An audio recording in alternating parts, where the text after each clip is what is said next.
The Confident Heart, From Fear to Love. Chapter 14, The Kaleidoscope of Truth. Our inner protector craves the simplicity of a binary world. It operates according to a simple code of opposites: good, bad, right, wrong, success, failure. This comforting certainty provides a clear map for navigating life. It tells us who to trust, what to believe, and how to behave in order to stay safe. It promises that if we just follow the rules, everything will be all right. This binary way of thinking is like the mental architecture of our fortress, creating strong, straight walls to keep confusion and ambiguity out. When we start living from the heart, we step outside these walls into a breathtakingly complex world. We are handed the heart's kaleidoscope. With every change in perspective, a new pattern of truth emerges that is equally valid. What seems right from one angle appears limited from another. We begin to see that a supposed villain is a wounded soul, a mistake is an unmet need, and that every story can be seen from many different perspectives.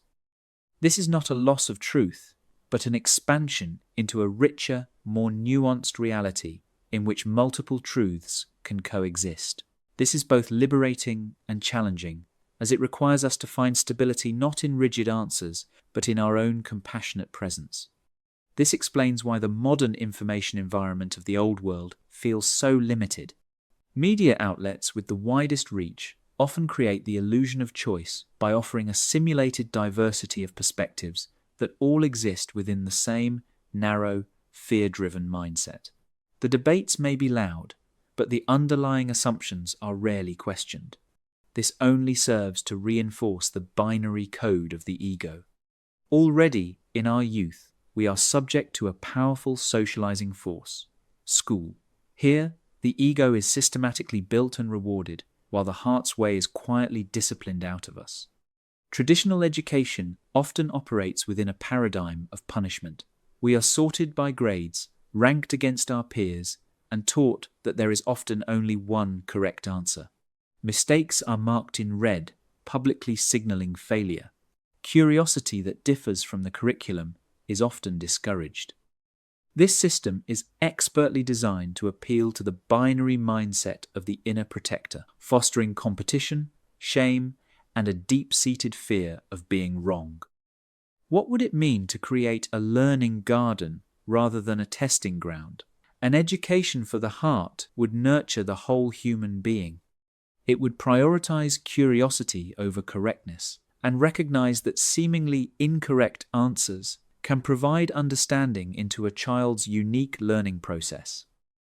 Personal growth would be prioritized over peer comparison, and empathy and collaboration would be taught as core life skills. In this garden, a so-called mistake would be seen as potent fertilizer for authentic growth, a natural and welcomed part of the learning journey. We can start being the change now. As parents, mentors, and members of the local community, we can create heart spaces in our homes and among our friends and wider community. We can encourage exploration, honor different kinds of intelligence, and reframe mistakes as courageous attempts and learning opportunities.